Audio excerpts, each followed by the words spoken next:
Bakar rumah indekos ini yang terbuat dari material kayu. 10 unit mobil pemadam kebakaran yang tiba di lokasi akhirnya baru bisa memadamkan api 30 menit kemudian. Tidak ada korban jiwa dalam kebakaran ini, namun seluruh bangunan ludes terbakar. Dugaan sementara kebakaran akibat arus pendek listrik. Yang terbakar itu rumah kos, satu rumah dengan petak 28 petak.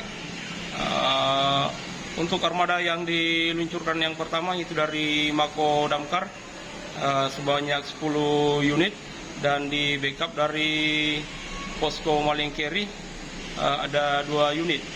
Jadi tadi itu lokasi kejadian di Jalan Menuruki 2, Kelurahan Mangasah, Kecamatan Tamalate. Untuk jumlah personil sebanyak 35 personil.